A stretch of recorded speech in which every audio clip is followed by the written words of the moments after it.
that in order to read well, you need to read intensely. We've talked about that word a little bit. But to do it intensely, you can't just read with your eyes, right? No. Just like good listener habits. Can you just listen with just your ears? No. What else did we talk about during Leader and Me to use when listening? Jesse. Your heart. Your heart and your Eyes. Don't poke your eyes out.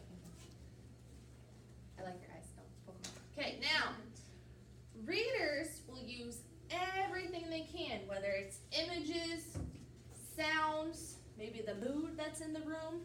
It's as if they're creating a movie inside their heads. So that's why today we're really going to be focusing on envisioning and creating movies in your mind. Capiche? Now, we need to be really alert so that way we can feel like we are actually in the story. It's kind of like the storybook's open. How many of you have seen Mary Poppins before?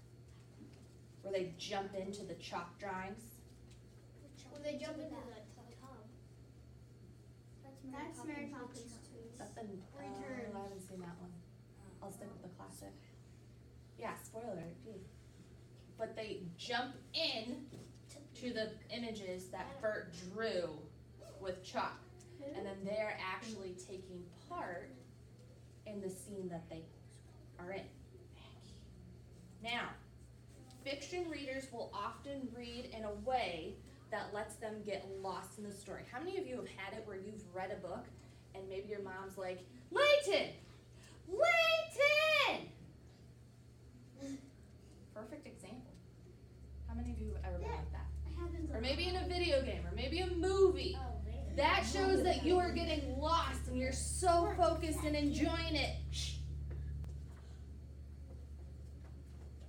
Now, there's a knock at the door in the story, and it's almost like someone has to actually go in and open the door and ring the doorbell over and over and over again. So annoying, isn't it? Yeah. Even when I do it on accident, it's annoying. Now, let's try this work of reading and envisioning what's happening at the same time from chapter 2. What if the girl's tiger? What if it's a girl's tiger? I don't know. You might want to write that down as a response.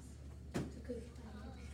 We're going to practice envisioning and reading intensely with chapter 2 today. Now, this is where I said we are going to have a little fun and actually do some movement and participation, okay? Yes. What you're going to do is one of you is going to be character 1 and someone is going to be character 2. So I need you to find partners. We do have an odd number, so we will need a group of 3. Go. I got number uno. I got Kindle. Kendall, you can go up Clayton. That's totally fine. All right, now, eyes up here. You guys can actually stand up.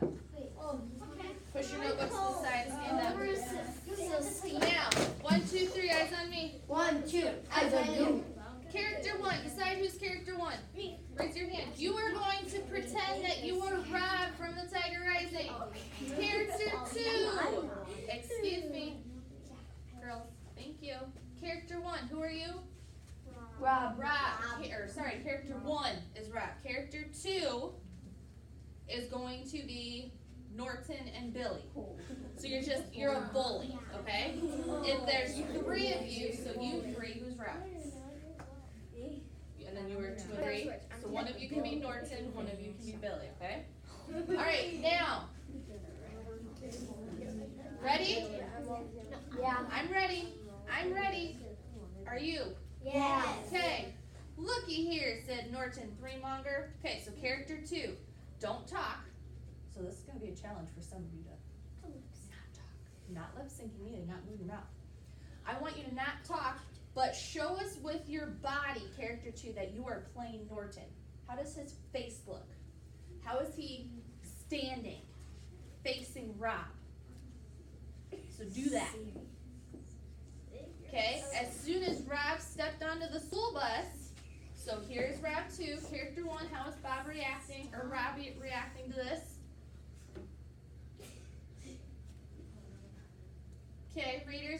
thinking of Norton as like a meanie?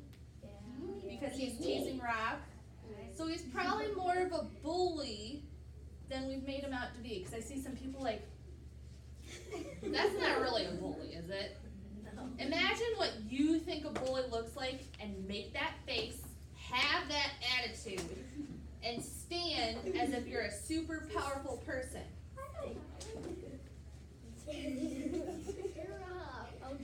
Okay, so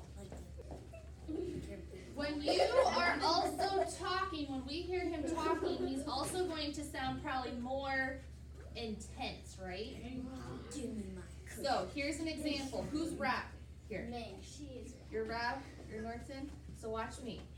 So I'm Norton. Looky here, it's the Kentucky Star. How does it feel to be a star? So notice how, what did I do? You made As I eye was- contact. Okay. Eye contact. Girls. I have that attitude, right? Yeah. Pretend you're an actor and you're actually being that person, okay? This is really going to help you envision and become that character. Now, let's try that one more time. It's the Kentucky Star. How does it feel to be a star? Have that attitude as I read it, okay? All right. Make sure you're paying attention to the clues to let us get sound of the character to make sure that we literally are hearing them from the story. We're going to try that part again. This time, remember from the first chapter, Rob said Norton was like a chained, starved guard dog ready to attack. So Norton, girls, is getting in Rob's way. So when we're talking, make it seem as if Norton's voice and actions fit with that attacking character rather than just a, oh, sorry, I'm in your way character. Capiche? Okay. Okay, you ready with your bodies, your faces, your hands, and your attitudes? It's the Kentucky Derby. How's it feel to be a star? Norton stood in the center of the aisle blocking Rob's path. Okay, so Rob. You said Kentucky Derby. Yeah, you did. That's okay. All right, we gotta keep moving. We gotta keep moving. We need to keep perfect. Lip sync if you need to. Now, Rob, how is Rob standing right now? Maybe a little scared. Rob shrugged. So what should Rob do? What does Rob do? Just looked away. Just like Rob shrugged. Okay. Add stuff in. Where is Rob looking? What is the expression on his face? Carver and Wyatt, come in. All right, character 2. Listen. Oh, he don't know, Norton called to his brother. Is Norton shouting in this? What kind of gestures can you add? Practice that. Say, oh, he don't know, and practice how you would act. Actually say it to get you know feel of it. What about face expressions? We're not doing this humorously. You need to be feeling as if you're actually the character, like, oh, he don't know. Get the attitude. Let's try that one more time. You don't know. Good. You don't know. Getting the attitude. Camden, that was good. Okay, Norton again, so character 2. Have that attitude, get your body ready. Hey Billy, he don't know what it's like to be a star. How does Billy react to Norton?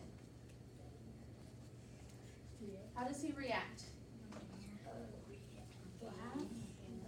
Maybe just kind of standing off like, eh, or kind of smirking like, huh, whatever, right? Okay, character 1. Rob slipped past Norton. Good. Kind of slides past him. Between the seats. Awesome. And I slid under it. Where is he looking as he slides past Norton, do you think? At the girl. The girl's not on the bus yet. At the back seat. Maybe at the back seat, trying to figure out where he's going to go. All right. Now, I'm going to keep reading, but this time, I am not going to remind you to consider what the characters are doing with their bodies, their faces, and their voices. So you need to pay close attention as I'm reading and act out with your bodies what you see in your mind happening.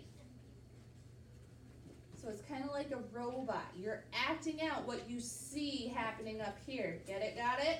Get it, got it good. Get it. Okay. Hey, said Billy Threemonger. You know what? This ain't Kentucky. This is Florida. He followed Rob and sat down right next to him. He pushed his face so close that Rob could smell his breath. His face, not his hand. It smelled metallic and rotten.